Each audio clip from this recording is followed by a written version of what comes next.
So I'll hand over to you, Asma. So hi, I'm Asma. I'm an Admiral Nurse at Gloucester Hospital's NHS Foundation Trust. So I've only been doing this post since October. It's the first post in our trust since, well, it's the first post ever in this post in our trust. So it's really quite exciting. My background comes from, I did 6 years in A&E in acute care in Cheltenham General, and then I did a further 6 years as a ward manager in elderly care in Gloucester Royal. So my background is elderly care. So Admiral Nurses, just a little bit about what they are in general. So they're registered nurses who specialist knowledge of dementia care. Actually, going back a little bit, my contract is funded 50% by Dementia UK and 50% by the trust. So actually, it's really helpful for me because a lot of my resources and training comes from Dementia UK, which is really, really good. So it's really up to date and relevant to treating and helping people with dementia. So back to Admiral Nurses. So they're registered nurses with specialist knowledge of dementia care.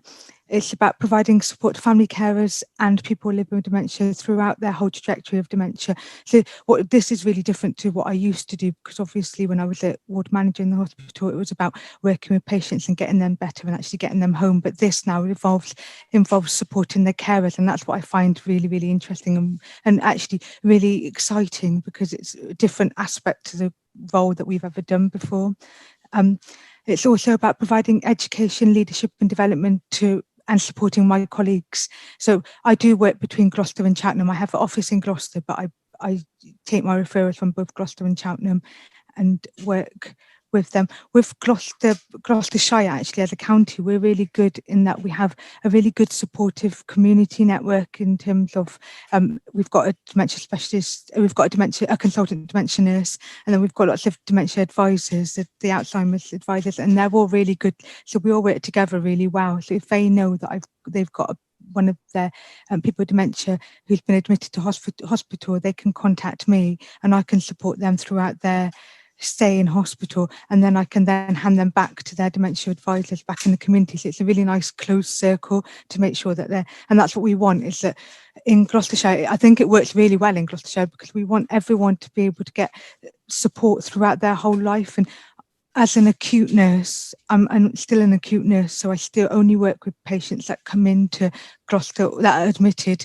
into Gloucester and Cheltenham. But actually knowing that they've got the support back in the community is something that I really feel comfortable and happy with, because I think that's the most difficult thing for me, is that once they've been and I've spent some time getting to know them and then kind of discharging them, I find difficult. But now I know that I can, I've got a couple of people that I still kind of keep in touch with, and that's through the dementia advisors. So I think it's really helpful in our area. Dementia UK, so the actual term Admiral Nurse comes from the founder of Dementia UK, who was a keen sailor. And so there's nothing, it's a really fancy term, but there's nothing, it's just that he was a really keen sailor. And so he wanted to name them Admiral Nurses, and that's where our term comes from. There's 21 Admiral Nurses throughout the UK, so it's actually not that many. I actually, like I was saying to Sarah beforehand, I sadly didn't even know about Admiral Nurses until they came and advertised in our trust, and then the role was advertised. And I think it's quite a shame, really, because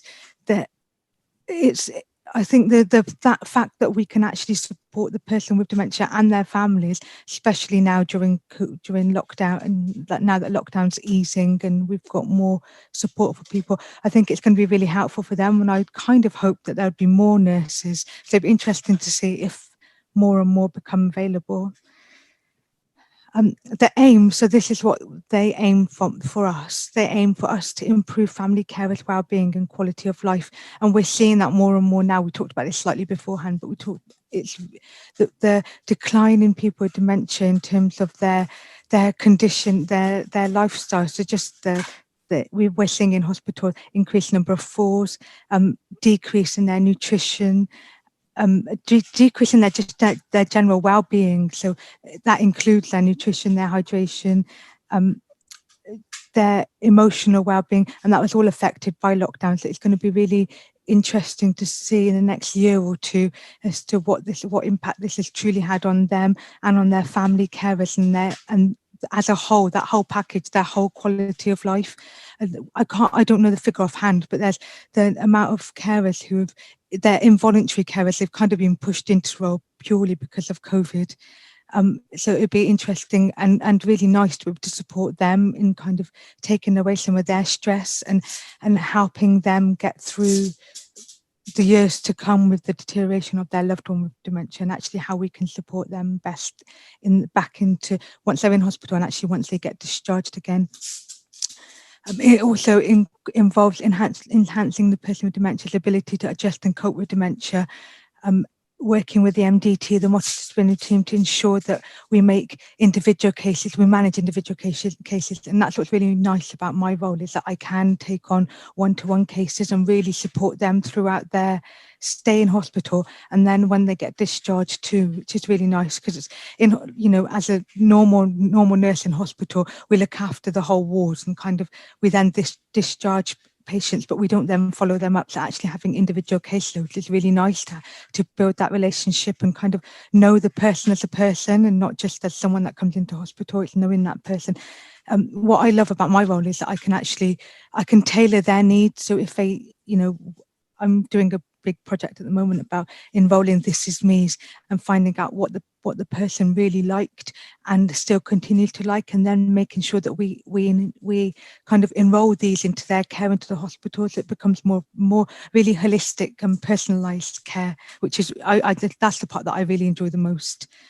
And then there's enhancing my colleagues' knowledge and experience of working with family carers and people with dementia through supervision and supportive education. So I'm doing a lot of training at the moment.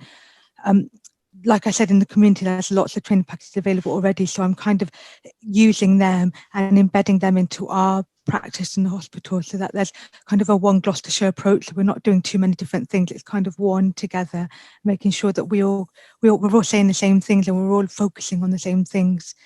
And then promoting and implementing best practice. So that comes with using Dementia UK as my resource, of using the ICS, so the One Gloucestershire approach, and using stuff in our trust to all kind of embed good practices and kind of roll these out to different people in our trust. Admiral Nurses is an integrated role, so it goes hand in hand. So it's working with families and supporting best practice, and they do go hand in hand. So if I see it that if I can train my colleagues and members of my teams throughout Gloucester and Cheltenham to promote this best practice and individual practice, holistic care, we can then go hand in hand with working with the families to make sure that they feel that they're in control too, because that's the best thing about dementia, is that actually we need to hear what they want and their families, and actually what we can do to tailor their needs in our hospitals, so we can work together as like a dual partnership, so the families and us as kind of one team rather than us making their decisions for them. So they've already noticed, so Dementia UK have noticed that the positive outcomes that come from having specialist care for the people with dementia and their families. So the improved outcomes for family carers, so that includes lower levels of depression and anxiety in the caring role, better access to information and support, and higher satisfaction in caring for people with dementia. Because I'm sure we do all know that for these carers that have been kind of forced into the role, it's really, really difficult for them. But if we can support them, we can get high satisfaction in the caring for them.